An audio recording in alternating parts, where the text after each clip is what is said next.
Happy Friday to you. Welcome to Kentucky Talk Sports live from the Messenger Studios. I'm AT, your host, alongside my sidekick here, Mark Burnett. What's up, Hey Mark? everybody, how's it going? Hey. Good to be here. We're back. We're back. We're back. Oh my gosh, it's been a while since we've been on. Between your schedule, my schedule, and just different things going on. Life happens, man. And lots of sports has happened in the meantime. We're not gonna get to everything obviously today, right? But We're gonna try. That's right. We're gonna go back.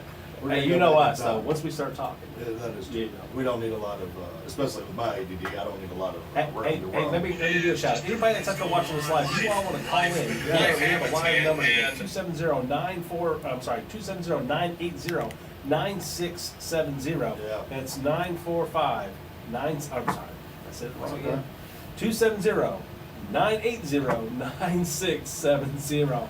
I don't even know my own phone. Yeah, I was gonna say you could call his personal cell too if you want that. Yeah. I think that's what he's trying to give you. So you're three digits towards it. You need four more. Just listen to us. Don't try to guess that. But anyway, welcome back, Mark. I'm glad to be here. A lot of that was just, it's kind of crazy because when we were getting ready for this show, I looked back at the last show we did, and I was in long sleeves.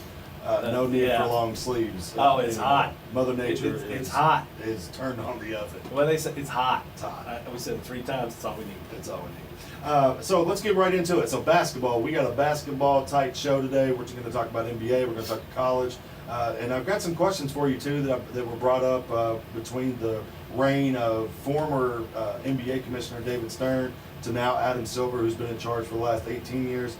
It's 18 years, man. It's not crazy. It's crazy. And I want to it talk to seems you like about it the was yesterday. change. I mean, the change, it really is.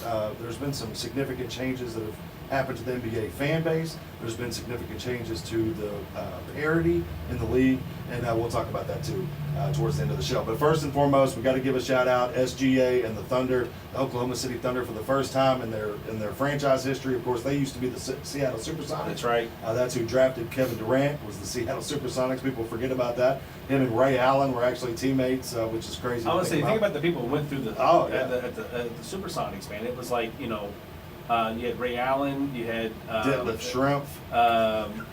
Wasn't Sean Kemp. Sean Kemp was up there too, right? Yeah. I mean, they've had some talent up there, Oh, yeah. just not any championships. And what's crazy is they had a fan base that was living. I mean, they really did love their basketball up there. For whatever reason, they moved or whatever. It all comes down to the dollars. It comes down to dollars, yeah. And you say everybody loved them, but maybe not if they weren't selling Well, tickets. I mean, it's not always tickets. Yeah. It's not just tickets. It's, are you willing to support the franchise in a way like building a new stadium and things like that. And it's like, a lot of people, they start taking teams for granted. And listen, I myself, I've always been on the side of, I don't like a franchise that holds you hostage to say you need to pay us, you need to build us a new stadium and blah blah blah with all this public money. But there is a certain level of partnership that has to happen because of a municipality like a city the size of Seattle. And Seattle's not a huge city. You think about it being a big city, but it's really not that big of a city. It's not Is it bigger than Oklahoma City? Oh yeah, it's bigger than Oklahoma City, or it's similar in size, I think. And I haven't looked at it in a long time.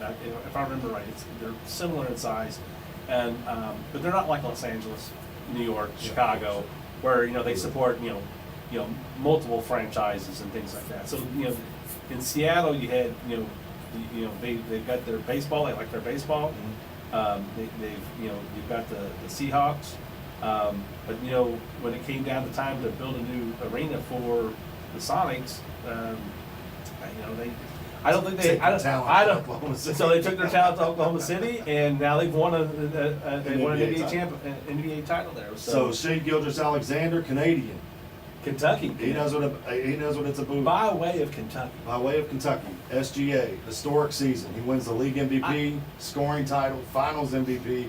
He joins only Kareem Abdul-Jabbar, Michael Jordan, who actually accomplished that feat 4 times in 91, 92, 96, and 98. Shaquille O'Neal did it one time, and now Shea Gilgeous-Alexander. So only 4 players. I mean, that's company, man. That's company. It's a Mount Rushmore for a lot of people. Kareem, Michael Shaq. I mean, my hat's off to him, man. I liked SGA when he was at Kentucky. I thought he was a great kid. He did, worked hard, and I think that's proven out now in his NBA career. Because I think one of the things that separated him is the fact that that everybody says how hard he works in practice and making sure he honed his craft over those years, and he's so coachable.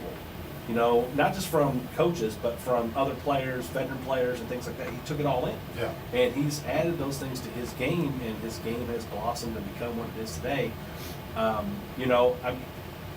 He's smart.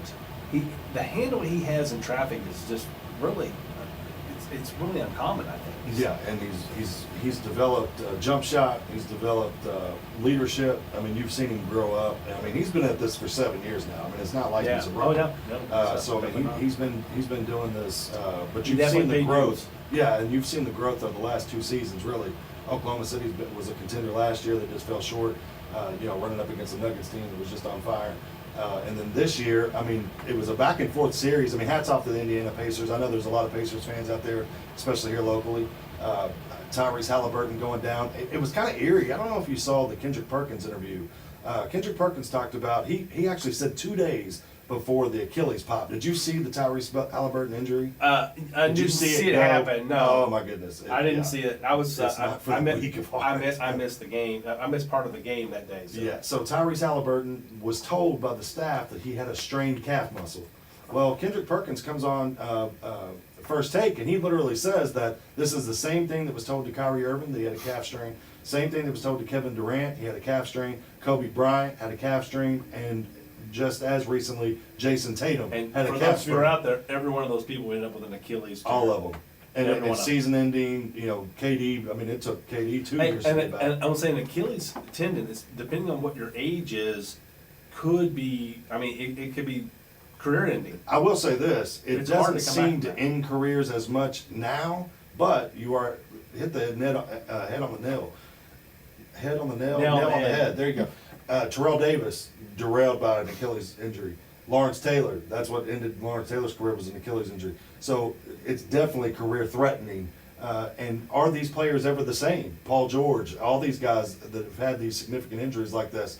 I know that was it the broken leg with what's his name at Kentucky? That was a broken leg, right? It wasn't an Achilles injury. Florida game, big guy. I don't know why his name's slipping my mind. We probably would have won, or at least would have went deep the tournament. Then we didn't even make the tournament. Achilles injury. Well, it may have been a broken leg. Was You know what I'm that- talking about? Our big guy. I don't know. I've got Shea Gilgeous-Alexander in my brain, and that's the only name I'm giving to anybody I'm thinking about. You talking about when he hit the he down. He hit the stands of the Yes. Yeah, What's his name? um, Come on. oh man, What am I talking about? Now I got Willie Cauley-Stein's name in my head. that's not what he called No, it. I know. Uh, This is I when the can't phone believe- needs to be lighting up. Somebody needs to call us and Telling us how remind us who stupid we that are. It's just two 270-980-9670. Call us and remind us who that is. Jeez. It's on the tip of my tongue. I can't bring it out. It's going to come to us. Oh. But Finals MVP award goes out to Shea I'm gonna Google Gilgeous-Alexander. it, but There if you y'all go. want to call in, call in. 29 points, 12 assists in the Game 7 against the Pacers. Again, Game 7, I mean, it was actually 9 years since the NBA went to a Game 7. So, I mean, it was a heck of a series. Hats off to the Indiana Pacers. But, of course, hats off to the Oklahoma City Thunder and Shea Gilgeous-Alexander. On the NBA draft last night, did you get to check out any of the draft last night or hear any rumblings about it? Yeah, I mean, I did. I noticed that. I did notice that no Kentucky player went in the first round. right. I didn't see the second round. So Okay. yeah, I think you got an update for us. Yeah, so the UK had 2 players drafted in the second round, Amari Williams and Kobe Bryant. Both of their rights were traded. They were drafted by certain teams, then traded later on that night. But UK streak, as you just mentioned it, this is the first time since 2010, so you're going back to the John Wall first era with John Calipari, John Wall, DeMarcus Cousins. This is the first time since 2010 that Kentucky didn't have a first-round draft pick. This was the longest streak in the modern draft era. You're talking about since 1966. No school had had that many first-round draft picks consecutively. Another streak came to an end that, of course, paired with that was Coach Calipari. His streak of 17 straight years, dating back to his time with Memphis, with Tyreek Evans, Derrick Rose, that ended with no Arkansas players drafted in the first round. Adu Thiero, Kentucky fans know who that is, formerly a Wildcat, now a Razorback. He was taken in the second round by the Lakers. I mean, part of that has to do with, I think part of that has to do with the fact that when he left, you know, there wasn't a lot of players, you know, a lot of the players that you would have thought would have been drafted that year Yeah. went, you know, they went in the portal, went someplace else, and stayed in college. Yeah. And that's because, you know, in college, you're getting paid now. Yeah. So we've talked about that on other shows, but you know that's one thing that's one reason that we had it. Now, I mean the flip side is Duke, right? That's right. Yeah, Duke, that was another animal. Yeah. I do want to say this right before we move on, though, that with Kobe Bryant and Amari Williams, Lamont Butler, he signed a two-way deal. So not drafted, but he did sign a two-way contract. I can't remember exactly. I think it's the Phoenix Suns. No, that's Kobe Bryant. It doesn't matter. Lamont Butler went somewhere on a two-way contract. So congratulations to him as well. But yeah, you hit it on the head, man. Duke, all 5 starters drafted. This is just unprecedented. This has only happened 2 other times. Do you know the other 2 times? The other 2 times the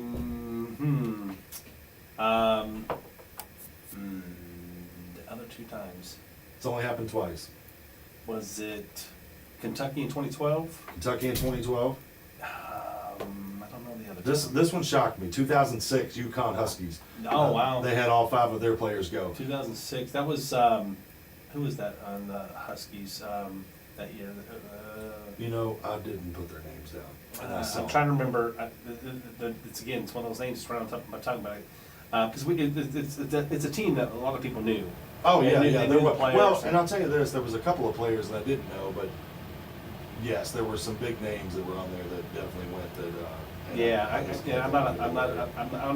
I'm not quite up on Husky, but I'm a Husky fan. I'm not a Husky fan by any way. I'm probably an anti-Husky fan, to tell you the truth. But they put us out the tournament a couple of times. That, you know, that's really, you know, What's it? Kevin Ollie. Kevin Ollie. There we go. Yeah, he was the. Yeah. So yeah, joining only the 2012 Wildcats and the 2006 UConn Huskies, Duke has all 5 starters drafted. Of course, Cooper Flagg goes number 1 overall to the Dallas Mavericks. The Dallas. Nerlens Noel. Gosh, I mean, thank you, Nerlens Noel. I mean, I was sitting there going, why can I think of his I kept name? saying Noah. But that was a broken leg, yeah. right? Yeah, It it shouldn't was a even knee. have It been was brought up. it was a knee injury. It was a knee injury Oh, was actually. it? Okay. Yeah, because I think it did. I think it was a knee injury. I don't think it was Okay. a bone break. I don't think it was a bone break. But he hit the. You know, they had. The goalpost or whatever. You know, everybody should have changed those goals out a long time ago. To get rid of, you know, to get them get them further away from Yeah. to get the the underpinning away from the court more. But So Cooper Flagg goes to the Dallas Mavericks. The Dallas Mavericks now have 3 number 1 overall draft picks on their roster. Anthony Davis, of course, part of that 2012 team. Kyrie Irving in the 2014 draft. He went from Duke, also went to the Cleveland Cavaliers. Not also Cleveland Cavaliers, but from Duke also. And then, of course, Cooper Flagg joining the ranks last night Right. as number 1 overall draft pick. What do you see in Cooper Flagg next level? Is he ready to come in and make a contribution right away? oh, I think so. Yeah. I think he's strong. He's a very smart basketball player, and I think he's got a good work ethic. I think the kid is, you know, I think he's NBA ready. I think he was NBA ready when he went to college. He's one of those. He probably would have been the most successful straight out of high school players since LeBron. I really think that he would have been that good. He was good enough to play in the NBA right away. Maybe not. I don't think he would have been to the LeBron's level exactly, but I think he would have been close. I think he's going to transfer into the. His game is going to transfer into the NBA. You know, easily. Whatever. You know, he went to the Mavericks, right? Yes. And so I think right now I think the Mavericks are. You know, I mean, they're kind of looking to replace Luka Doncic. Yeah, obviously. I really think that Cooper Flagg's going to end up better than Luka. So Yeah. that's my opinion.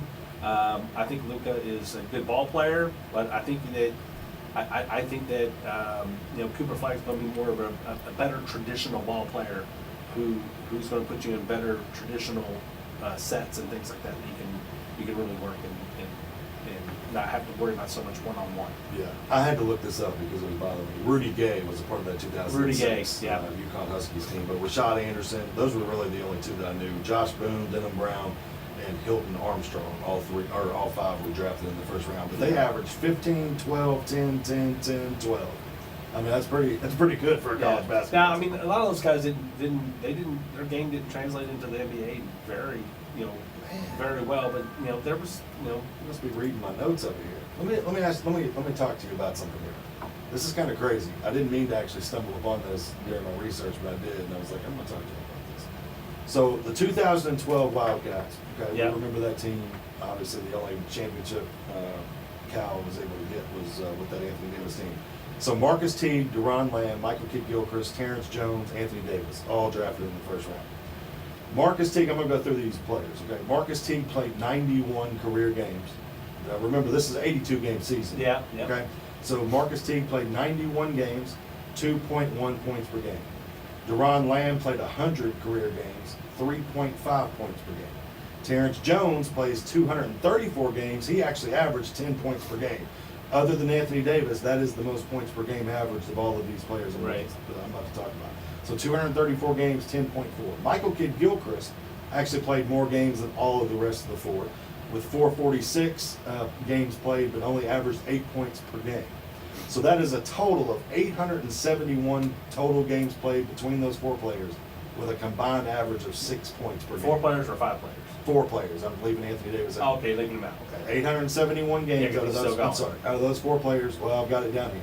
They played 871 total games combined. Anthony Davis played 787 so far. Right. I mean, it's insane the difference of, and we always talk about it. We always say Anthony Davis was the cog that made it go. I mean, he was. Without him, we don't win a championship. I think that. I think you have to look at Michael Gilchrist in that. Spot. No question.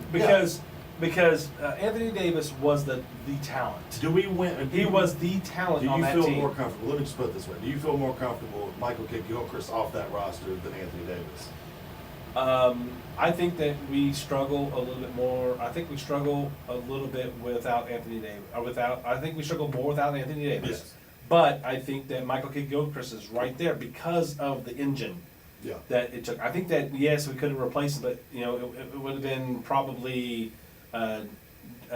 Darius Miller, or I think probably would have been Darius Miller playing in that spot as a starter, which I think would have been okay. But it would have. It's just that Michael Gilchrist could. Well, it would have been Darius Miller because Darius Miller was the first man out. That's right. 6th man of the year. And he would have been, and so he would have had. So Kidd-Gilchrist would have been. I saw him finish so much and be able to get out and break. Oh, great player. Yeah. And so much that. And especially in times when we needed a bucket, you could give him the ball and he could go get a bucket. Darius Miller was a great player and a great shooter, especially. Yeah. But he wasn't driving to the hole to go get contact and get an AM1. Yeah. He was fading away. He was getting in the middle. Great. He had a great 8 to 10 foot jumper with a little fade on it to get himself open. And again, I won't take anything away from him, but I think that in my opinion, that Kidd-Gilchrist was just under Anthony Davis in that team for making it go. Well, and the only reason I bring it up is just the monstrosity of a difference between AD's career and all of those other guys. Yeah, I mean, I get position. AD was a different talent. Yeah, I get position, I get even situation. Remember, Michael Kidd-Gilchrist gets drafted by the Bobcats, and they were atrocious. Well, I mean, this was a dumpster fire of an organization for a lot of years until they went back to Charlotte, obviously. Well, Kidd-Gilchrist was. So was Anthony Davis. Anthony Davis was Anthony Davis was drafted to New Orleans, right? Yeah. Right. So I mean, not the Bobcats though. No, but that was the original Charlotte No, franchise. Yeah. But the Pelicans had a much better roster. I mean, well, they did once Anthony Davis made the roster. That's right, Anthony Davis. Yeah, and Michael Kidd-Gilchrist did not make the roster. Yeah, he made the roster, but he didn't improve the roster to the level that Anthony Davis did. That's right. Yeah. I agree with that. That's right. Yeah.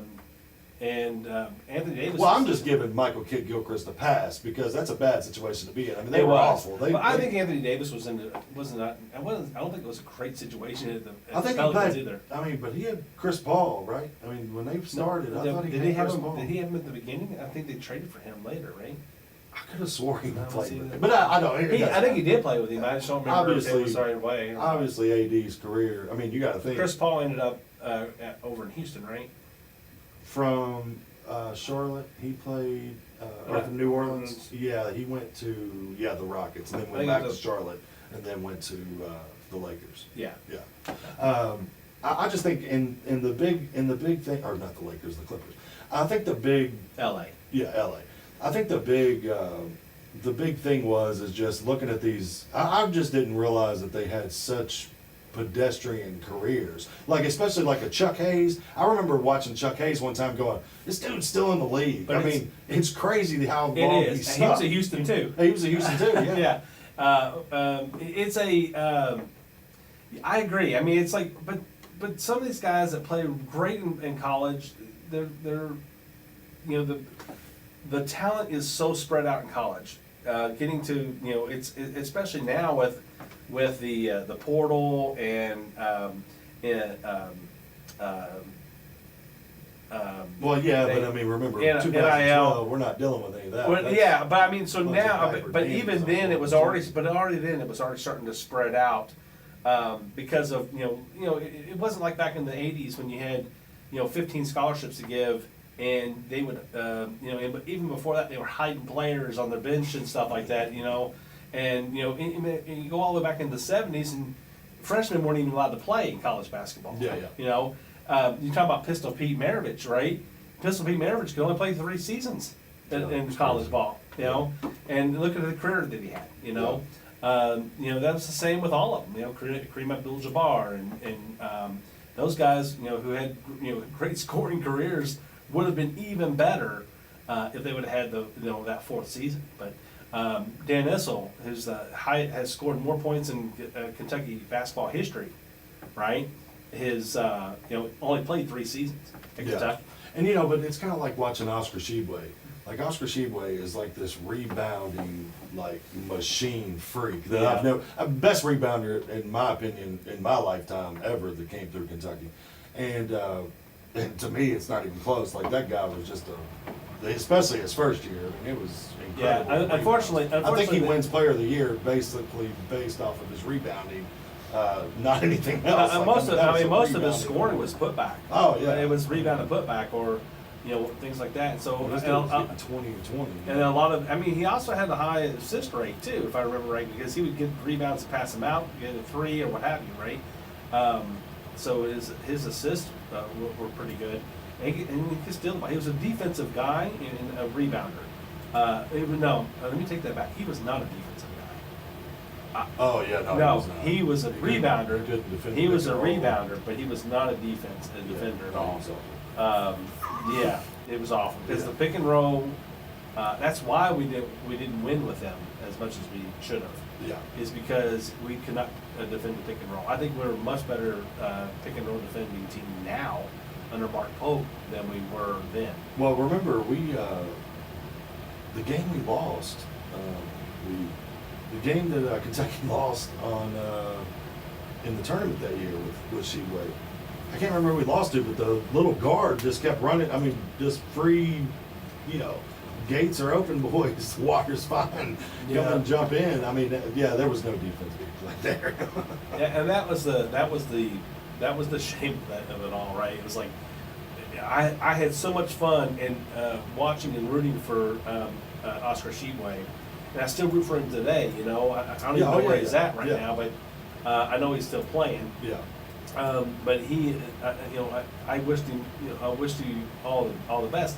I was really kind of happy he left because, I think he could have actually come back one more year. I think he had one more year of eligibility because of the whole COVID thing and all that.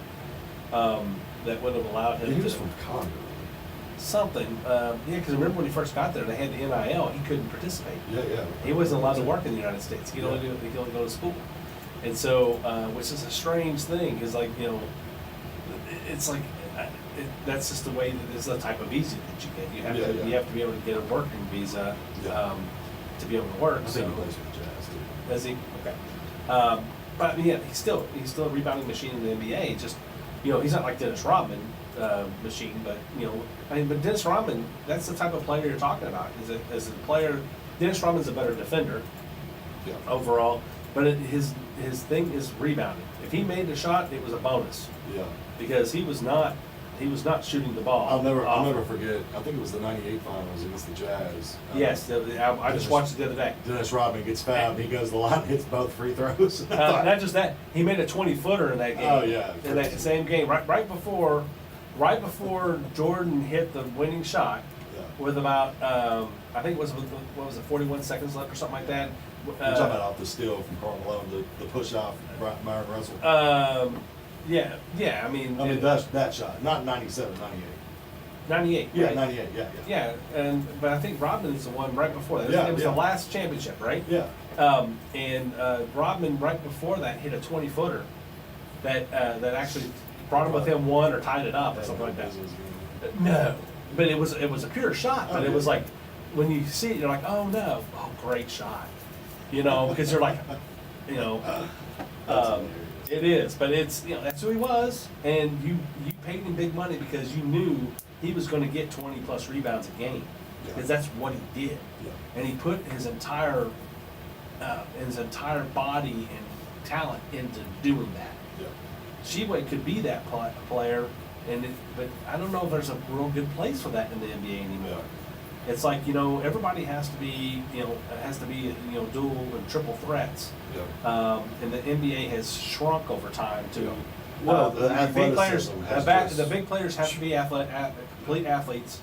That's why they went to that's why they're going to Europe because they're developing big men into shooters over there much more than we are in the United States. I just saw something, and you have to check me on this, but I think it's 2019 it was the last time that an American-born player won the MVP, the NBA MVP. It's been Jokic 3 times. It's been Giannis Antetokounmpo. It's been now Shai Gilgeous-Alexander. I mean, but you were talking somebody else. You were talking about Silver earlier, Isn't right? that crazy? Yeah. I Yeah, mean- Adam Silver. And that's the thing, is David Stern started it, and I think the Dream Team, if there's anything to give credit to the 92 Olympics Dream Team, it was the fact that they put on a world stage a dominating performance that kind of took, Michael Jordan, if you watch The Last Dance, it's something that always stood out to me in that Last Dance documentary. This guy was Michael Jackson when the rest of the players, they could walk down and not even be bothered. Yeah. I remember hearing Steve Kerr talk about, I was the one that picked to go to the, the gas station or whatever because nobody knew who I was. That wouldn't be the case today. Yeah. I bet there's more people that even as the coach of the Golden State Warriors that foreign countries know who Steve Kerr is. Yeah. So Adam Silver, even though it started with David Stern, Adam Silver has exploded American basketball to the the foreign base, I think he added on.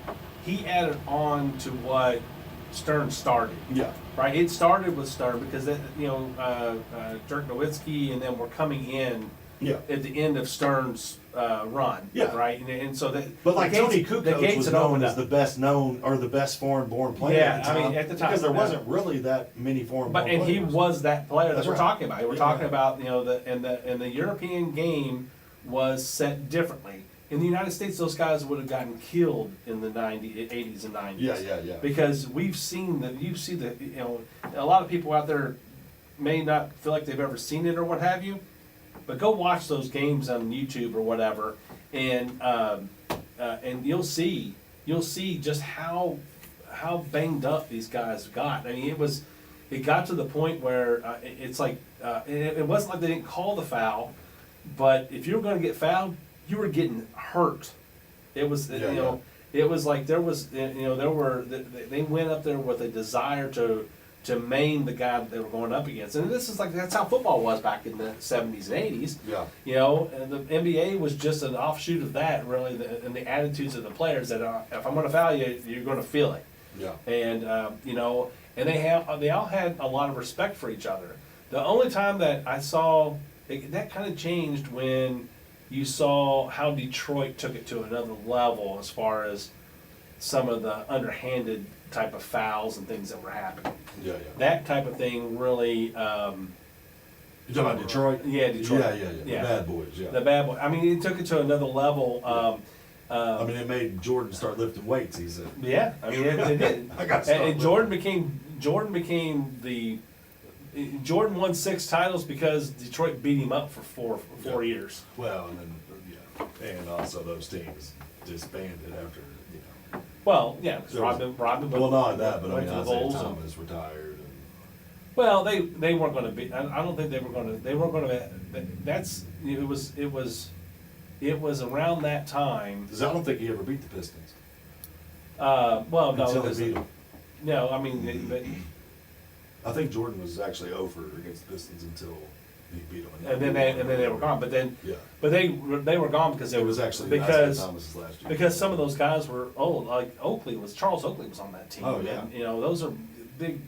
Those are big Yeah, burly Bill men. Laimbeer and all those Bill guys. Lambier. Those guys were old at that point. They Yeah. weren't. They were at the end of their careers. Yeah.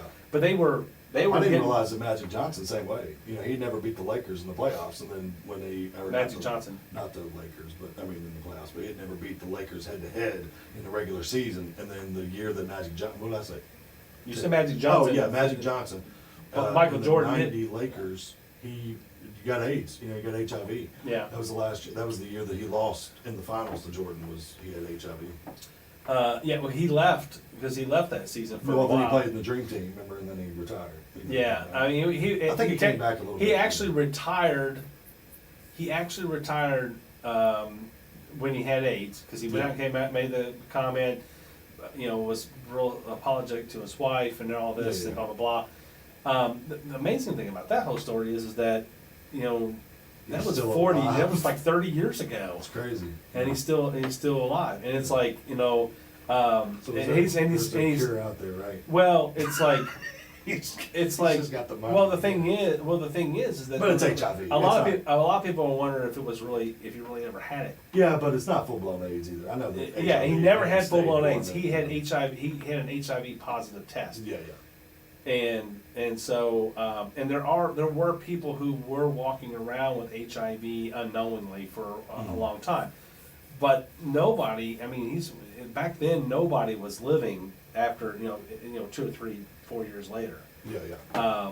And so everybody thought it was a death, but that's also when the gloves started coming out. I remember Kenny back and played in the All-Star game, and they had to carry bleach on. They had to have. Oh they yeah. had I remember whole Karl Malone. Remember HIV Karl Malone? protocol. Yeah. Karl Malone was like livid that they were going to let him play or whatever, and he was like, he didn't want to be spit on and all that stuff. Like he was And that's a big also when deal. they started cleaning up the fouls. Yeah. So that's you probably have true. because there was too much bleeding before that. Yeah. So they wanted to keep it going. Sure. In that day and age, they had to start. So And like I said, I don't think it throughout was- the rest of the '90s, it got less and less and less until you get to where we are today, where there's always nobody's allowed to touch anybody Oh, hardly at all. it's not as physical for No. sure. I wanted to check something. So 2019, I was actually wrong. It's been since 2018. James Harden was the last time that an American-born player won the MVP. So 2018 and 19, or 2018 to 2020 was Giannis. 2020 to 2023 was Nikola Jokic and Joel Embiid. Nikola Jokic won it again in 24, and then Shai Gilgeous-Alexander, of course, from Canada, our neighbors to the north. He won it this year. So back to what I was saying. So. Or what we were talking about was Adam Silver's kind of brought this. You've got Luka, you've got all these guys that are just taking the NBA by storm, and really competing with the best of the best and winning coveted trophies like NBA Finals MVPs and NBA MVPs, scoring championships. Giannis has won a scoring title. Nikola Jokic has won a scoring title. Joel Embiid's won a scoring title. Shai Gilgeous-Alexander just won a scoring title. So they're not just playing in the league; they're dominating in the league. Yeah. Yeah. And I think that's all But attributed again- to both the work of David Stern and Adam Silver. I agree, but I think it's also a testament to the fact that the game has gotten cleaned up as far as the physicality. I think that's what's allowed them to flourish in this time because they weren't flourishing. Those players have been playing that way, since the '80s and '90s, and that's what you started seeing happen in the late '80s. All of a sudden, in the international game, our players would go over our college players would go to the international game and get ate alive by these guys that have been playing for, they're basically professionals, 5, 6, 7, 8 years. And we were starting to get beat really consistently at the amateur level by these pros. And so that's when they flipped the switch and said, no, this is not, our guys are going pro out of, trying to go pro right out of high school and blah, blah, blah. And so we're missing those, we're starting to miss the better players in the amateur ranks. And so they set up this, what I saw as a spectator on the outside looking in is it was the NBA, or sorry, the college kids were not used to that style of ball and were starting to get beat by that style of ball. And then the NBA, the talent in the NBA, the speed, the size, the power is just way too much for them to handle. At least it was in the 90s, because those were all grown men. Those, you're talking about people that were at the end of their careers, Magic Johnson, Larry Bird, those guys could still play in that league. Larry Bird was basically, he was a big man who played like the guys, and he was like if you wanted to build a model for what Europe was doing, it was Larry Bird. But Larry Bird also had a toughness to him, and and could go in and mix it up. He wasn't afraid of the contact. But underrated trash talker. Oh no, he wasn't underrated. Every video I've seen said he was one of the best trash talkers there is. That he was ruthless as a trash talker. And one of my favorite stories is the left-handed. When he shot, the way he shot left-handed the whole game. Yeah. I want to score 30 points or whatever it was. Left-handed, yeah, and he did. Yeah. Actually, I think he scored. The greatest stories are. The greatest stories are when they was it the Atlanta Hawks they were playing against, and the whole bench was just were just ecstatic over watching him play. Yeah, and they all got fined. Like the visiting team. Yeah, it was and it was they were all rolling over there, just like he played for them. Well, that's what they said about Jordan and the Dream Team. Literally, these foreign-born players, the competition were in awe, asking for his autograph before the game. You know what I mean? He was this iconic figure that. And now I'm just saying it's don't get me wrong. The difference is one, social media, internet. Well, these guys are more accessible now. Yeah. The product itself. My dad was just telling me. Everybody's a brand. When he was growing up, my dad was born in the '60s. When he was growing up, there was one basketball game on a week. And it was on WGN. That's the game that he saw. Sometimes NBC carried one of the Lakers. Yeah. But that's all you saw. There's none of this NBA TV and TNT having a game of the week every night or every other night. Yeah. Well, TNT was carrying back then. It was TBS. Well, not until TBS was carrying Atlanta Hawks games. I think. WGN was carrying Chicago games. But then you would get but that was in the 90s, is what I'm saying. Yeah, 60s, 70s, 80s. There was. The league almost went bankrupt. They weren't. The league almost went bankrupt in the 80s, not in the 90s. No, the 80s. Michael Jeffrey. Because Stern started in the early 80s, right? It was late 70s. Late 70s, yeah. So he built it, but it was really struggling in the 70s because it just came out of the merger with the Magic NBA. versus Bird. 79, 80. Michigan State. Well, that's the thing, and David Stern, he gobbled that up. He was like, I'm going to build on this. Yeah. And then when Jordan came along, he built on that. They created name brands in the NBA, but they took. Because remember before the merger, I know this is probably before you were even born. But in the '70s, the NBA game didn't have a 3-pointer. Oh yeah. Now the ABA brought the 3-pointer in. Yeah. I don't think it had it until the 80s. It came in the '70s. Was it? It was in the late '70s, right after the merger. The ABA had a 3-point line. All right. And when they merged in, they incorporated a lot of those things into the NBA and built a new brand out of that. It built up the NBA into kind of what it became. It wasn't what it is today, but that was the first step. Was was making those type of things where it opened the game up because the 3-pointer opened the game wide open. And really, I always appreciated the 3-pointer because, anybody who was tall enough could go dunk. Yeah. All right, but it takes a lot of skill to get yourself open to make a 3-pointer. Yeah. And there was these guys that were shooting lights out. Maravich, for years, that they didn't have 3-pointers when he was playing.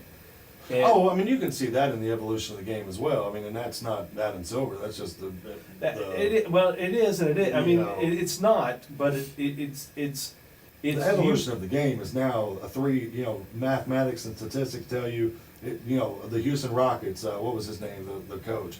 He would get mad if they shot 2s. If they would shoot jump shots. Shoot 3s. And that's what he wants you to shoot because it's worth more. There's you're well, it's like on the it's like the competition. Pittsburgh Steelers. It's like the Pittsburgh Steelers on the. You're right, by the way. 79. Yeah, it was 79-80 season was when they adopted 3-point. Yeah, well, I mean, I guess both of us were right. Chris Ford of the Boston Celtics is credited with making the very first one. Yeah. October 12th, 1979. So the ABA merger was like right before that. So that's when that's all that. Well, and what I was going to say is too, I'm just talking about the evolution of the game is the amount of threes taken. Steph Curry, when you look at Steph Curry, his amount of threes taken, you can actually add up outside of Ray Allen and Reggie Miller. You can add up like 3 or 4 other guys below him. And that's including Larry Bird. They didn't shoot that many threes, like you said. Larry Bird was a dog. He would get down there on the post. He shot more. He shot more 15 to 17, 18 footers. Because he came in, but he shot 3-pointers. His rookie season was 79. So I mean, he hadn't been playing with a 3-pointer either. You know what I mean? Right. As far as in the NBA. So I mean, now and you look at statistics. I mean. Caitlin Clark's shooting 40% from 3. I mean, everybody, and like I saw like her average 3-pointer this year is like 24 feet. And the 3-point last 21.7 in the WNBA. Yeah. So she's shooting an average of 3 feet deeper than that. And she's shooting. The game's she's shooting a foot or so deeper than an NBA three. It's crazy. Yeah. It's crazy. So I mean, and then you've got Steph Curry, guys that are shooting sub 50% from 3, whereas some of the greatest players of all time, including Kobe Bryant, sub 35% 3-point shooter. And nobody thinks about that because he wasn't a 3-point shooter. But now it's almost like even Joel Embiid and Nikola Jokic and all these guys, they're shooting threes. Yeah, something else I just realized, sitting there thinking about all these different skills is what happened to the great leapers in the NBA? You know what I mean? And I'm thinking Michael Jordan was a great leaper. Yeah. Elijah Wan. I mean, back in the 80s and 90s, you could list off 5, 10, 15, 20 guys that I think there's much jump more out of the gym. now. They can jump out of the gym. Yeah. I mean, you got to think like I remember the story about Rex Chapman, and this is not a shot at Rex Chapman. We all love Rex Chapman. But like I remember him saying, hearing him say he had a 40-inch vertical or something, and then It was, he could 42, I think. Yeah, and then he could like take $1 off the thing and put it Off the in 4 top of it, quarters. yeah. All this And then crazy change, stuff. Yeah. There's guys. Actually, the dunk winner, the Magunga guy, the white guy. He's not in the NBA. That's He why he's doesn't going even to play. He doesn't even play. I mean, that's what I'm saying. It's These guys are so they sign freakishly him. athletic. They sign him for. A team will sign him so he can play and go to the dunk contest. But I'm talking athletes It's deep. like- You know what I'm saying? Like they're just so. But where are they? And 6. Oh well. Why do you have to go hire a I guy don't know. outside the game to come play? No, they don't have to. It's just one, he's white. I think that has much to do with it. And 'Cause there ain't white guys and he does dunking things like other that. people don't. That's what I'm saying. And he's so creative with it. It's kind of a flashy thing. So I think he's kind of more of a gimmick. Well, I mean, Vince Carter was like Vince out of Carter, this world, man. But I mean, kind of even that. I mean, Jordan LeBron dunked. James. Jordan dunked, but the stuff that they do, the stuff that he did was amazing because it was just the raw athleticism. Yeah, of because what he he's was 6'6" too. He was- You got to think well, he's a lot of 6'6", guys but are he's- bigger now, and so it doesn't look as flashy. doing. Yeah, but When I you're mean, 6'9" and catching an alley oop with one hand above the square on the backboard, it doesn't look as cool because you're 3 inches taller. But 6'6". well, no, I mean, if you're catching above like the Scottie square, Pippen if you're was looking dunking down from the free throw line in a game, you know. if you're looking down, yeah, because he But was he's 6'11". 6'9", yeah, so whatever. Maybe 6'9". I think it was 6'11". Look him up. I think it was like 6'10" or 6'11". Okay. If he was 6'9", he's 6'9". Yeah. And you know what? He was 6'9", but what was he listed as is the question. Yeah, barefooted. But I was thinking it was like 6'10". I think it was 6'10" or 6'11". 6'9", I mean, it's all really right there in the same range. But you know, Muggsy Bogues. He's listed as 6'8", 210. 6'8". I thought it was 6'11". That's my bad. So it's so he's only 2 inches taller than Jordan.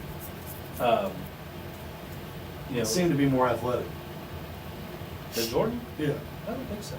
I think that's He was because so he was lanky. able He to was so do long. so many He was things. so long and lanky. Is the thing. I think he had long. Well, he had long much longer arms. arms. And that goes a long way. These guys that are super athletic, well, most of them have longer arms than they. These guys, especially defenders. Great defenders have longer arms than their body height would suggest. Like Scottie Pippen, it's kind of crazy to look like the stats in like their finals runs. He leads the team in every statistical category except for points. Yeah. You know, I mean, that's a freak. You know, and they even said when he came out, they were like, "We got to get this guy." You know what I mean? 6'8" out of Central Arkansas. I mean, I loved his story. Who goes to Central Arkansas? Who goes to Central Arkansas? And this dude was just that's a great story, though. Oh yeah, have you seen his that? dad. His dad. That was what's that? 30 for 30 or something like that. No, it was in a part of the Last Dance. Was it part of the Last Dance? Yeah. Okay.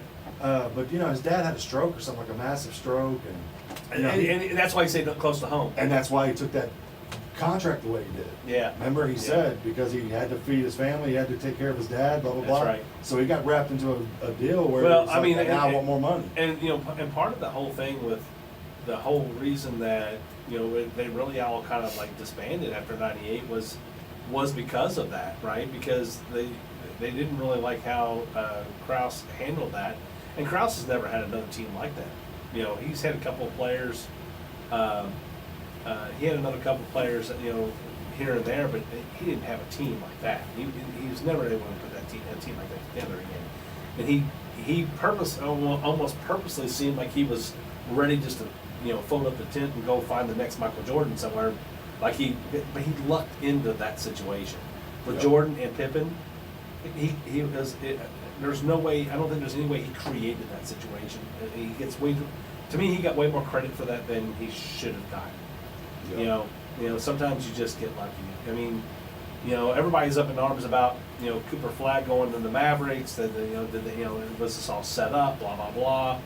I mean, it seems that way. I mean, there could be some conspiracy out there. I mean, they just give up Luka with 25 years old. Yeah. I mean, now we got Cooper Flagg. Yeah. So, I think they should get rid of the lottery anyway. I don't like the lottery anymore. Okay, so this is what I was about to say too. And just to put a bow on the Adam Silver, David Stern thing, the parody. So David Stern, in David Stern's time, there were 8. Okay, 8. I don't really agree with the distance, but we'll call it 8 because that's what the story said. 8 teams that were considered dynasties. Okay, so you got the Lakers, Celtics, Pistons, the Spurs are in that. The Rockets, they only won 2 championships. That's not a dynasty. But there's been 14 out of the 17. I mean, the Celtics are the ultimate franchise team, like right? They're the dynasty. Whatever it was. They won 8 in a row. I think. They won 8 in a row out of 10 years or something like that, and then they've won what 3 or 4 more since then. Oh my gosh, they've got like 30 titles. Yeah, because there was several titles the before Lakers that. have like 23 or something. Yeah. Well, remember the Lakers franchise came out of Minnesota. That's right. Yeah. So Anyway, so the parody though. So it was in the 17 years. By the way, I said 18. 17 years of Adam Silver's. This will be his 18th season. There's been 14 champions. Now you've got repeats in the Spurs. You got repeats in the Heat. You got repeats in the Warriors. You've got repeats, and there was one more. I just lost it. But regardless, so 4 teams have repeated. You got 14 championships in 17 years. You know what I'm saying? Or 14 champions. You know what I'm saying? So 3 teams. How many teams have repeated? 3 teams. 3 teams. Okay. 3 teams. What did I say? 4. You said 4. And I was like, sorry, wait a minute, that would make 18. I think that's why I lost one because it was only 3. Heat, Warriors, and Spurs. Yeah, and I mean, you got to remember though that Stern at the end of that. So how far back? If you went back to the Stern's last 6 years, well, the Spurs 7 are years, a part of Stern's as well. If you leave the Lakers 3-peat, and the Bulls 6. So the Lakers. The Lakers three-peated in 2000 and 2003, and then Stern left in 2005. With Kobe and Shaq. Yeah. And then who after that? Before that was the Bulls.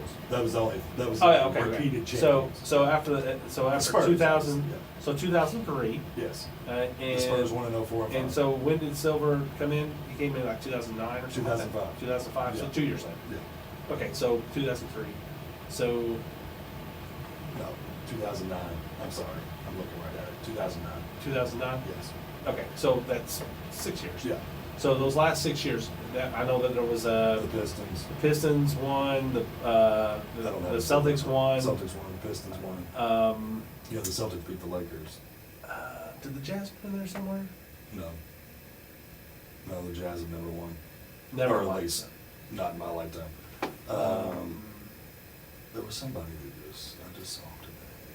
Phoenix? Uh, No, that wouldn't have been Phoenix. Oh, but I almost had his name. That's the coach. He coached them too. The Rockets and the Amari Stoudemire, all that. Oh, He was the one. I mean, they would win like 60 But he's got- games every year. and they would he's lose got the like a playoffs. European name, right? I can't. But anyway, he was the one that says shoot threes, don't shoot twos. But he's got like, I almost had it again. it's not like Pavlich or something like that. No, I don't not know. Popovich. Not Popovich. There's a Pavlich or something like that. I can't. Oh, man, that's right there. I hate that. And my PC yeah, died, so I can't get it right now. Anyway, I think the show's wrapping up a little bit. It sounds like we're off in the never ever land looking stuff up. I love that. Yeah, and then also, so I wanted to list these names to you real fast though. So Suns and Rockets coach, I gotta find it because it's killing me. Suns, Rockets. It would have been. That name is going to. It's gonna kill me. That's the only reason why I'm looking it up. I think I can see his face, but I can't. I mean, really, we're not gonna talk about him at all? Ah, forget it. Okay, so here's the names though. This is what I wanted. This is what I wanted to show you. So this is the best dunkers right now. Okay. Right now. In Okay. the NBA right now. LeBron James is 8th on this list. Okay. Now to me, I mean, you know how I feel about LeBron, but this dude's a freak. I mean, whatever you want to talk about his accolades, the dude is a freaking specimen. Okay. Anthony Edwards, #1 dunker in the league. Great dunker. John Morant.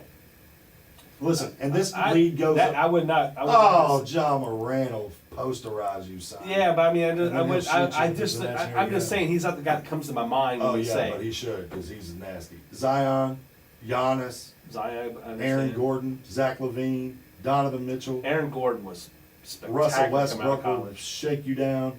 Shaden Sharp, that dude is sick with the dunks. Miles Bridges, Derrick Jones Jr., Jalen Brown, Obi Toppin. They've got Anthony Davis on here. That's why Yeah. he's 7 feet tall. Jason Tatum, Paul George, DeMar DeRozan. These guys don't even play and jump out of the gym. Like these guys are. Well, I mean that's. Andrew Wiggins. I mean like, these are role but, players. I mean Anthony Edwards. But that's what How I'm many talking role about. players though did you know that had a 40-inch vertical? They were playing. They were starting. No, I mean there were people who were that's not necessarily true. There were I'm a lot not of saying there were a lot of people with There's 40-inch an exception in the verticals. rule, though. There's a lot of people with 40-inch verticals that were role players, but they're not. The fact that they're role players means that they're not in the game enough to really they're not good enough to actually get there. Yeah, yeah. To get themselves open, to get them in the game, and except in certain spots, somebody Yeah. helped them get open or whatever. And that's what I'm saying. That's what I was coming from earlier. I wasn't saying that there weren't, that there weren't more players now. At least that's all I was trying to say. Yeah, yeah. I was trying to say that there were more spectacular or top end players as far as talent and ability. They had talent that they worked at their craft and developed their ability. They took their abilities further and were able to make jump shots, make score at will, dunk in traffic, and not just leap out of the gym. They were able to. Oh yeah, no, I'm talking about posterizing. Now I'm not just talking about posterizing dunk. I'm talking about Panties on the, their face, that, yes, but These guys will do it. But yeah, we'll wrap it up. Thanks for tuning in. Remember, what's our phone number? I got it right here. 270-980-9670. We'd love for you to call in. Make sure you're checking us out on your favorite platform, Facebook, Spotify, YouTube. Find us, Kentucky Talk Sports. AT, Mark with you. Thanks for joining us. We'll see you later. We're out. Peace.